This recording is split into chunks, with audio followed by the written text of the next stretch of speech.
बिस्मिल्लाहिर्रहमानिर्रहीम, अस्सलाम वालेकुम नाज़रीन। मैं इस वक्त लंदन में हूँ और ये नाइट्स ब्रिज का एरिया है और यहाँ पाकिस्तान की एम्बेसी है और आज यहाँ पे एहतजाज होना है। और मैं ये रात का आखिरी पहर है जब यहाँ से मैं गुजर रहा हूँ और मैंने ये वीडियो सिर्फ इसलिए बनाई है कि मैं आपको बताऊँ कि यहाँ कितने कंटेनर्स खड़े हैं, यहाँ आंसू गैस के कितने शेल तैयार किए गए हैं, यहाँ वाटर कैनन किस तरफ खड़े हैं, यहाँ पे किस किस्म का एहतजाज जो है वो होगा और किस तरह से उसको रोका जाएगा। ये सामने आप देखें, ये बिल्डिंग है, ये मैं आपको दिखाता हूँ। ये आप देखें, ये पाकिस्तान की एम्बेसी की इमारत है, ये आपको नज़र आ रही है। ये इसके पास से मैं गुजर रहा हूँ, ये वाली, ये जो अब आपको बिल्डिंग नज़र आ रही है, ये पाकिस्तान की एम्बेसी की इमारत है और यहाँ पे ये लंबी है सारी, सामने वो एंड तक ये बिल्डिंग है। मैं यहाँ से गुजर रहा हूँ और हैरान हो रहा हूँ कि कोई कंटेनर नज़र नहीं आ रहा, किसी किस्म की पुलिस नहीं है, किसी किस्म के वाटर कैनन नहीं है, ना कोई डंडा सोटा है, ना कोई आंसू गैस के शेल हैं, ना कोई इस तरह का बंदोबस्त है। ये आप देखते जाए, मैं यहाँ से गुजरता जाऊँगा और फिर भी ये मुल्क चल रहा है। यानी ये कैसे हो सकता है कि यहाँ पे एक एहतजाज जो है उसकी कॉल दी गई है ओवरसीज़ पाकिस्तानियों की जानिब से या पाकिस्तान तहरीक इंसाफ की जानिब से, और वो भी आर्मी चीफ के खिलाफ, आसिम मुनीर साहब के खिलाफ, और किसी किस्म की कोई बंदिश नहीं है। पाकिस्तान में तो छोटी सी कोई कॉल आ जाए या ये कह दिया जाए कि बैक साइड पे मैं आया हूँ तो यहाँ पे भी कुछ नहीं है, ना बैक साइड पे पुलिस है, ना या कोई बंदोबस्त है। वो कोने पे एक पुलिस वाला शायद कोई सरकारी आदमी खड़ा है, वो भी किसी और बिल्डिंग के साथ, नहीं वो कोई और है। अच्छा, ये इधर कोई बंदोबस्त नहीं है, कोई ऐसी चीज़ नहीं है।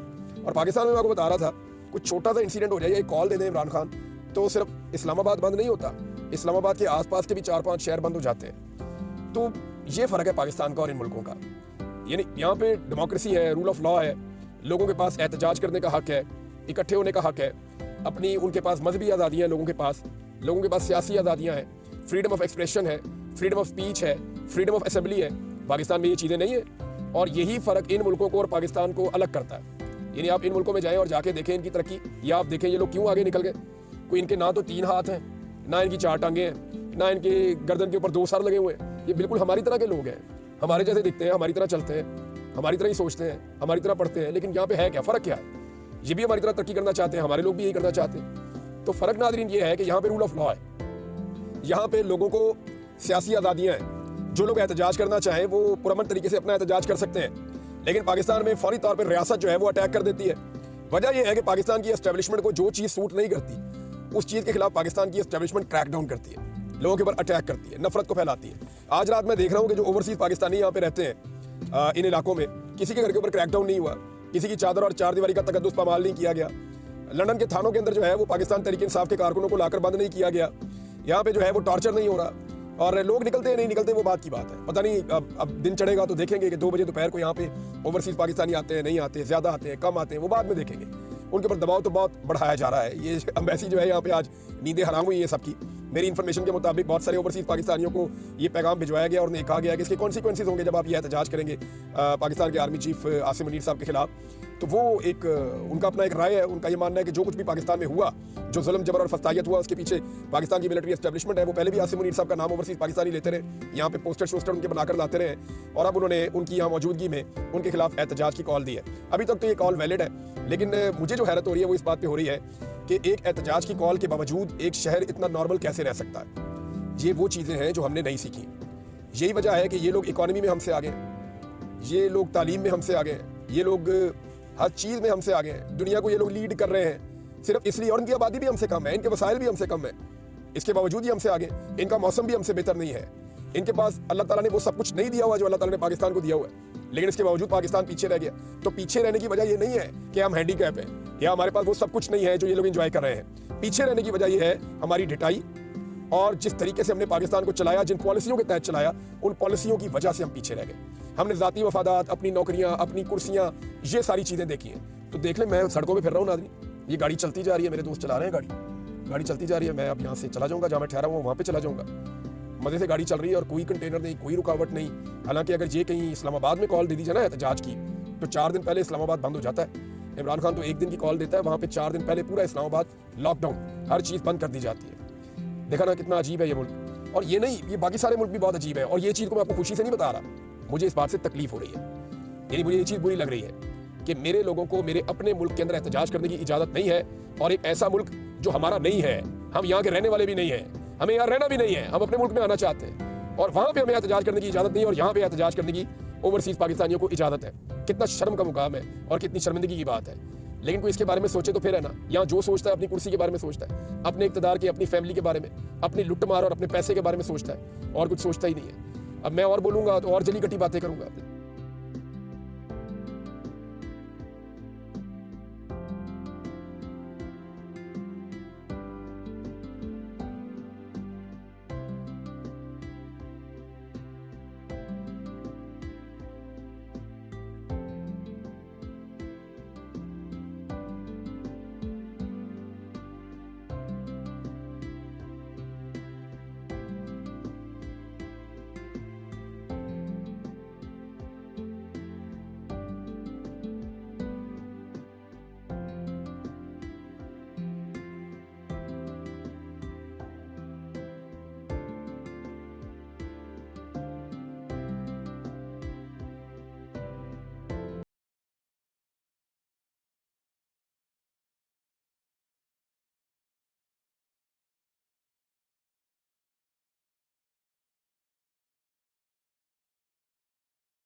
इमरान खान साहब से मुलाकातें जो है उनको मुश्किल बनाया गया और ये सूरत हाल शुरू हो गई जब से आर्मी चीफ के ऊपर बड़ा ज़बरदस्त एक तनकीदी किस्म का दबाव आया पूरे पाकिस्तान से, जब उन्होंने ख़वातीन के हवाले से एक स्टेटमेंट दिया।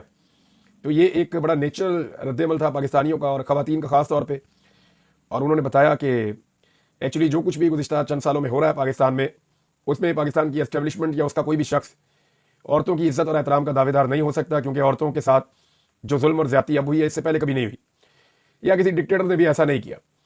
अब जो लोग इमरान खान साहब से मिलने के लिए गए उसमें शेख वकास अकरम साहब ने कंफर्म किया कि शाह फैसल साहब गए थे, सलमान अकरम राजा साहब गए थे, मलिक फैसल साहब गए थे, और इन सारे लोगों को रोक दिया गया और इन लोगों को 2 किलोमीटर पहले रोका गया बकौल उनके पाकिस्तान तहरीक इंसाफ के सेक्रेटरी इंफॉर्मेशन के बकौल शेख वकास अकरम के 2 किलोमीटर पहले रोका गया और फिर एक सेमी नाका टाइप का लगाया गया था कि जो पाकिस्तान तहरीक इंसाफ के मुलाकातों वाले लोग हैं उनको रोक लो, बाकी लोगों को वो जाने देते थे, काम चल रहा था।